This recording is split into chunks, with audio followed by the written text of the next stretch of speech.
You're going to help me out. Great. Okay, welcome everyone. Nice to see you. Thank you for coming out this weekend. Great to be here in this lecture theater with everyone, and also great to hear Peter's work and Rhonda's work. I'm going to speak a little bit to some issues that I think are of relevance, a little bit the questions around technology innovation that some of you know and may love or not. I think the work that Rhonda's doing is also really important to remind us, how at very concrete, grounded levels social practices matter for building markets. The talk I'm going to give you today is really, thank you so much. The talk I'm going to give today is really looking at this idea of leading innovation for the long and the long now. I'm going to spend a few minutes recapping what some of you may remember from being here 5 years ago or 10 years ago. Then I want to introduce some new ideas, some of the work we're doing. I'm also going to try to give you a sense of how over these last 10 years, 12 years, there's really a distinctive voice in strategy that's emerging here at Oxford among colleagues and students and co-researchers. And at the end, I want to signal something that Peter kind of introduced, which is some of the portfolio of work happening really across 6 or 7 different areas, across 10 or 15 different colleagues that I'm going to briefly refer to as kind of social business or responsible leadership. So I'm just going to really at the end give you a little flavor for some of the kinds of topics that are going on. This is a quote some of you will remember if you took my class. It's an old quote William Gibson, a science fiction writer, used to say the future's already here, it's very unevenly distributed. And the spirit of that, I think, is 3 things that are important for us to remember when we think about strategy. First, there is no inevitable future, right? Second, the future is all around us. Look around us in current research, in current practices, in what firms are doing, in what governments are doing, what civil society agencies are doing. Look around us and we'll see many possible futures. And the third part of this quote, since it's unevenly distributed, somebody needs to assemble it. And this idea of assembly, who's pulling together the pieces of the world that are available to become the future, I think is really important. I think that's the core insight that contemporary strategy today is built on. It's not on efficiency, it's not on competition, it's not even really on firms. It's rather, what are the actors? Firms, governments, individual entrepreneurs. Who are the actors? What are the actors that are assembling the possibilities that sit around us? A little bit later in the talk, I'm going to talk about Tesla and the electric vehicle industry. Just to let you think about this for a minute, there is no inevitable future for that space. There is no single technology, right? There's Tesla. There's also a group of German automakers. There's Apple, it turns out. There's Google. There's a group of city planners. There's a group of people interested in sort of long-term energy storage. In short, there are many, many actors, all of whom have very different visions of what that future looks like.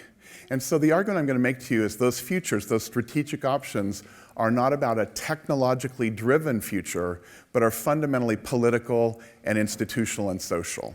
And I'll come back to that in a minute. Some things you may recall from my classes. This is it's a picture, a photo of something called the Canal du Midi, which is, as you can see here, it's a 17th century technological marvel that connected parts of the Mediterranean through to another set of canals and aqueducts that connected to the Atlantic. It was an idea that was unimaginable at the time. These data and these pictures come from work by a colleague named Chandra Mukherjee, who wrote a book called Impossible Engineering. And the gist of her story is that in the 17th century, there were a series of interesting struggles going on. People who had very different ideas about the future. The kind of functional idea behind the canal was to basically create a transportation means, efficient transportation for wheat and other heavy commodity goods, right? The issue, though, was this was happening in the middle of a period when the king in France was trying to centralize power and the nobles in Languedoc were eagerly trying to hold on to local discretion. It was also a time when there was no single kind of expertise that understood geography or surveying. There were 4, depending on who you think about, there were 3 or 4 different communities of experts, each of whom made claims to map making, to surveying, to understanding what would be involved in the engineering to create the Canal du Midi. The problem then became this. All of the experts in the court, all of the experts in the military, all of the experts said, this cannot happen. We know this cannot happen. And the Chandra Mukherjee story, which is interesting, says how it happened is that the workers, the peasants, and especially the women, had kept alive in local practices, in local activity, wisdom that dates back to the Roman building of the aqueducts. So her argument, very controversial, this book won a bunch of awards, but her argument was everyday people kept alive insights about how to build things and how to build things cumulatively and in a distributed way that had been forgotten by the experts who had a much more centralized view of how the world needed to be shaped. I could tell you the same story about many, many different initiatives. Some of you may have read, if you read Medium, one of the new online platforms, you may have read recently a person posted a lovely article about the building of the Brooklyn Bridge in New York in the late 19th century. Very similar story, right? The extraordinary initiative and ingeniousness that were involved to create the possibility of something that many people said couldn't happen. I also want to flag for you, this was a period when engineering as we know it had come to be codified, largely through war, through the experiences of fighting wars. It was also a period when the state, the modern state in the form of the king, had aligned with this engineering expertise to build something, to build large-scale initiatives around the country, right? So you've got a kind of a 17th century through the 19th century, a time when engineering and the state worked very closely together. And I'm going to unpack that a little bit when I talk about some of the activities of recent alumni of the school, some of whom you know, who are doing off-grid electric in Africa, who are basically reimagining what kind of expertise you need, how you begin to source not large-scale institutional initiatives like this, full of infrastructure, but instead changing the infrastructure and creating off-grid electricity. But I'm going to come to that in a minute. Okay, some of you will also realize from the classes that Victor, Seidel, and I created this three-part framework, that we don't look only at technology, we don't look only at markets, we don't look only at capabilities.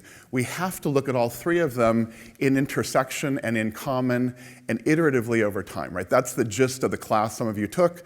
It's the gist of saying technology never stands alone, markets don't happen by magic, and capabilities are only one part of a strategic portfolio of insights. So this idea of TMO, I hope you all remember and love, but it's a kind of a core framework for understanding the importance of paying that attention iteratively.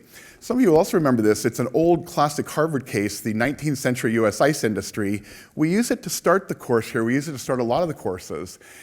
And if you remember, this is a guy, Tudor company, who basically in the early 19th century says, you know, there's a lot of frozen water in New England. And everyone's like, that's right, there's a lot of frozen water in those ponds. He said, but there's not a lot of frozen water in Mumbai or in Manila. And he said, I've got some ships. The task here is how to move that frozen water around Boston, Massachusetts, out into the world where there may be a market for it. And if you remember the case, long story short, he spends a couple of decades getting really, really good at building storage to store the ice using sawdust, which is a kind of a waste product from a forest industry. He gets really good at understanding and experimenting and doing all the things we would say to do today to understand what mix of thickness of the ice, speed of the transport, how long you can leave ice together, lots of experiments to understand what's the optimal way to cut ice, store it, ship it, and then get it to a destination. And the gist of that case, if you remember, is while he's doing this, 1850s, 1860s, 1870s, his company, Tudor, is shipping more and more ice than they've ever shipped. They're shipping, more and more of the ice is reaching the destination, and they're making more and more money. And regrettably, what's happening that he doesn't notice is there are scientists in Germany who are experimenting with evaporating ammonia to cool things down. And by the 1870s and 80s, there's electricity, and then we have machine-made ice. But Tudor is so focused on doing what he does very, very well, core insight of strategy, he forgets to notice the changes in the context around him. And so 1889, he's shipping more ice than's ever been shipped. They're making more money. It's an amazing business. All the data say so. All the financials say so. It's an amazing business, 1889. 1893, they're bankrupt. Why is that? Because the technologies in the world had changed around them and made machine-made, electricity-cooled areas much easier and more widespread. Okay, so the lesson of that case is a lesson that I hope everyone remembers. It's a lesson about what today's strategy colleagues call exploit and explore. Many firms try to exploit. They try to make the most money they can using existing technologies and using existing markets to harvest through all kinds of efficiency tools the most rents that they can extract. And that's a great thing in a stable world. But what do we know about the world? It's hardly ever stable.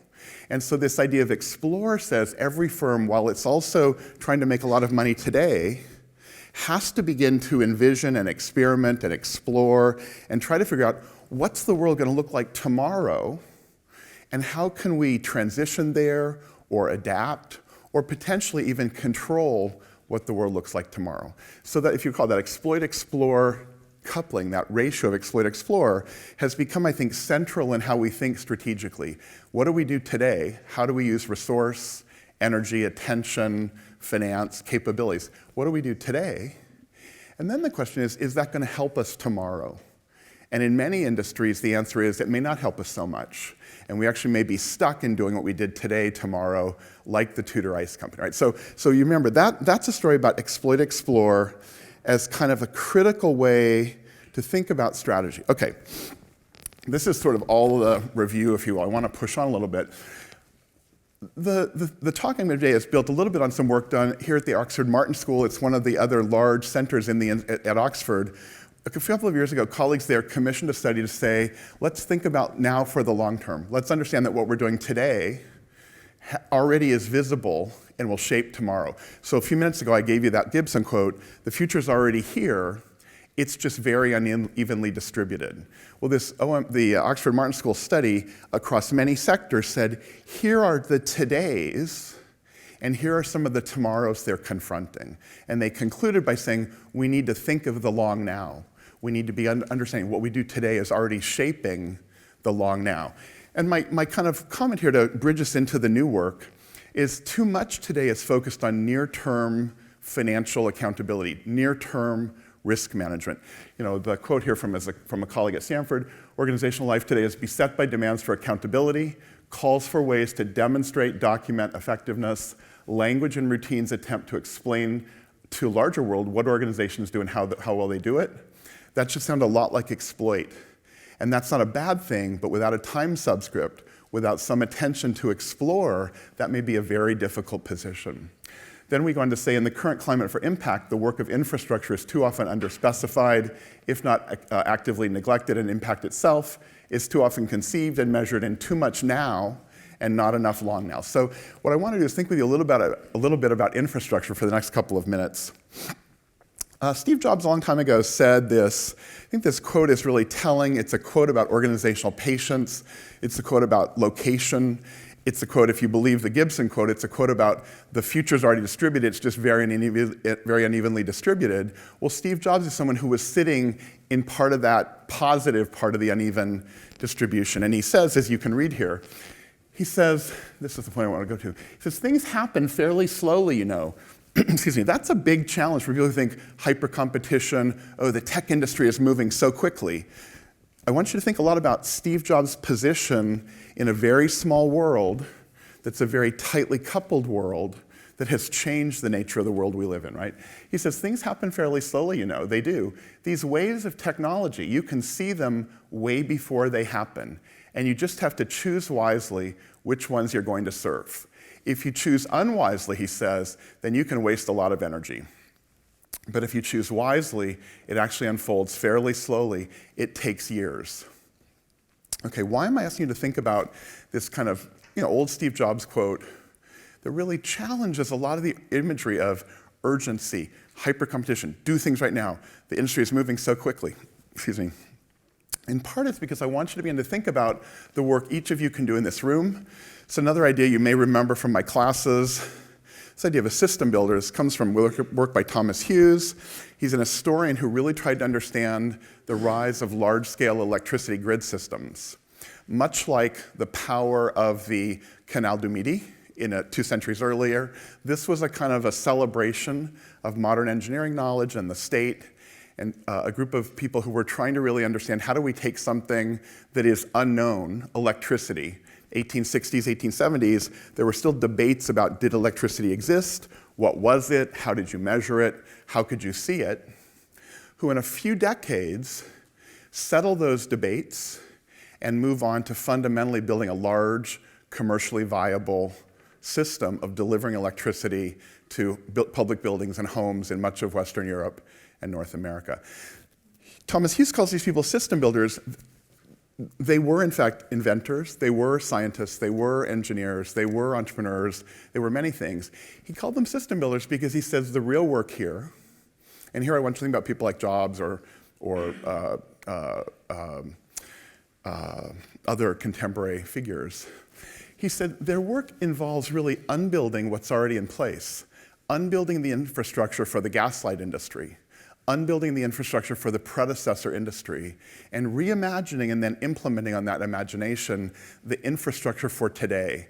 In the language we've used, that means rethinking existing value chains, assembling resources and capabilities across the boundaries of incumbent firms. It means inventing solutions and means how to do things. It means brokering expertise, building strategic links. It means building a capacity infrastructure to harness this new system. And then it really means unbuilding and co-opting legacy systems. The account Peter gave you of his research, which is a long process of understanding something about how people save or not, understanding successful insights and examples in other parts of the world, then assembling that, as he told you today, into a powerful image and a powerful set of practices, and then working that through the US political system. That's system building, right? That's not just being an entrepreneur, although being an entrepreneur is great. It's not just being an inventor. It's actually understanding all of the infrastructure, physical, financial, cognitive, cultural, that you have to mobilize, or in the language I would use, that you have to assemble to go forward. Okay, so that's an idea that we know and love. This is a visual image of Edison at the center of many different relationships, how he mobilized and assembled pieces from these different worlds. I'm going to skip these two. They're just for reasons of time. This is a story about a 1930s version of building electricity capacity in the southeastern US, a famous book by a sociologist at Berkeley. This is the example I mentioned earlier. Colleagues here, recent MBAs, have built something called Off-Grid Electric. It's one of dozens of initiatives across Africa, Tanzania, Zambia, Ghana, Nigeria, Kenya, to reimagine where we get electricity from, to reimagine the infrastructure that has to be built to make it available to people, and then to reimagine and build that capacity to actually sell and distribute on a daily or weekly basis to villages across the continent. And again, we can come back to that. What I want to end with is, what I want to end with are a couple of slides. This is a slide that sort of says, here's I think the emerging set of tools that you could call, as my colleague Teppo Filin would say, hashtag Oxford strategy. I think this is the set of tools. They're not Porter's five forces. They're not a resource base view of the firm. They don't focus on competition. Instead, they really focus on understanding the rules of the game, understanding intimately the exploit-explore conversation, beginning to push out on the question of organizational timing and patience that Steve Jobs reminded us about. They take into account ecosystems, which is a jargony word, but really says paying attention around you to the interdependencies that will shape or not shape you. Finally, infrastructure, as we mentioned, physical and cultural.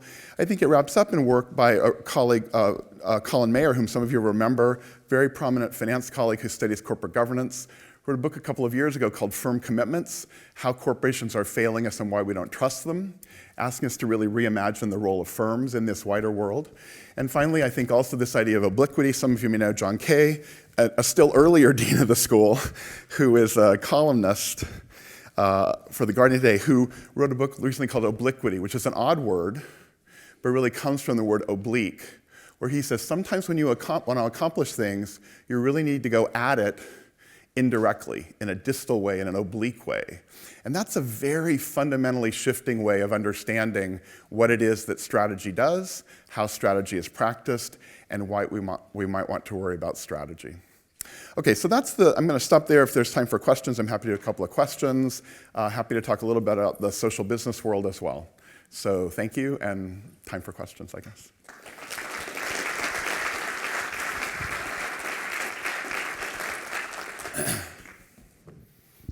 And if everyone's just exhausted and wants to leave, that's fine too.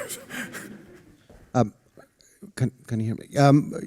I work a lot with entrepreneurs, and one of the challenges they have when you say that building the systems is how small let's call him David, kind of track the Goliath, Yep. as my friend Julie Meyer says, Yep. in order to build the system. Yep. Because, and this is the challenge that we're seeing right now. Yep. I don't know if you have any comments on, because a system cannot be built without the Goliath being engaged. And the challenge is they feel threatened, they have unlimited resources, Yep. and it's a challenge for small entrepreneurs to create that system to come up with a disruption in the market. Yep. Yeah, it's a great question. I have a couple of quick responses. This is why I think the idea of obliquity is so important. We're not only doing head-on confrontation, we're doing indirect, lateral capacity building, infrastructure building. I work a lot right now with groups of people in the UK and France, in Canada and in the US, who describe themselves as systems change, finance innovation system, future of fish. These are all people who are interested in saying there are these large incumbent ecosystems around finance or fisheries or whatever, which are hard to change. And we're working together to try to begin to imagine, where do you start? What scale? How do you begin to thread together all those activities? That's one example, right? I'll give you another example. I have slides for this, but I'm not going to take the time to show them to you. Everyone know who Tesla is or what Tesla is? What is Tesla? Pardon me? It's a battery maker. And you just blew my question away. Well, there you go. Okay, so I have nothing to say then. No. So the issue, of course, is, it's unclear what Elon Musk's vision is or strategy is. Some people, no one in this room, clearly, but some people might say Tesla is a car maker, right? But of course, what Tesla has invested in the last couple of years enormously are batteries. Why? Because those electric cars, they need batteries, right? But of course, they're actually interested in the home battery market and a transformation. So I think that's an oblique strategy. Elon Musk is running 4 mind-blowing experiments. Space, the different SpaceX, the car becoming a house battery, his earlier initiatives. He's pursuing many frontiers to engage many kinds of partners, and also an old insight and strategy, push on those big automakers and see how they respond. Learn from the responses they come to, right? So ultimately, I think Tesla may be an example of someone who has a very big idea, started out with a very small capacity, and is iteratively taking over different worlds. So the question is, will Tesla be the form we know it in 10 years? Or will we all have those little flat, I'll show you the picture just because I have it here, will we all have the little flat home walls that he's proposing? Right, the Tesla Powerwall, will that be what really goes on? I could also say, just back to this slide, anyone know what these are? These are salt flats. And they're salt flats that are saturated with lithium. Lithium is a mineral that is deeply imbricated in salt flats. A few places in Chile, Argentina, there are huge, so most of the world's lithium come from that. Why is lithium important? Because the current technologies we have for batteries are lithium-ion batteries. But the problem is, if you think about Tesla's gigafactory, the volume of lithium needed is disproportionate to the volume of lithium available in the world.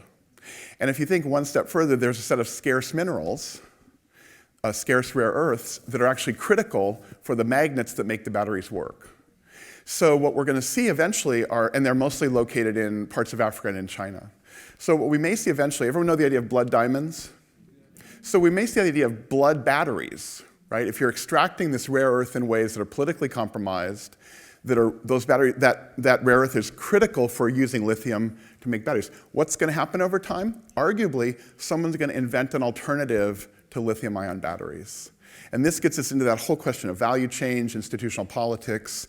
And again, back to your question about the entrepreneur, there are opportunities for people in that big system to do all kinds of interesting entrepreneurial activity. And so I hear your point, the Malcolm Gladwell, David, when does David win over Goliath? I think obliquity is part of that answer. And I think Tesla and Elon Musk are really contemporary practitioners, though by no means the only practitioners of obliquity. Others? Yeah, please. Go ahead. You in the bright red pants. I knew those pants would come in useful one day. Anyway, sorry, Matthew, I know. was in the MBA class years back. So, you were talking about ecosystems, and Yes. ecosystems collide in a sense. Yes. And they have emergent properties which come out of them. So, what do you think are the sort of emergent properties that are going to be damaging, or what are the opportunities that are going to come out of these emergent properties? It's a great question. So I'm going to rely, this whole literature on innovation, as you may know, is shaped by a group of economists called the Austrian economists. And they really saw capitalism as something that was alive and digesting. So where neoclassical economists assume markets find an equilibrium and that's when good things happen, the Austrians, Schumpeter, von Mises, Hayek, said there is no equilibrium. Some actor, some entrepreneur or innovator, somebody has to settle the markets to make possible value creation.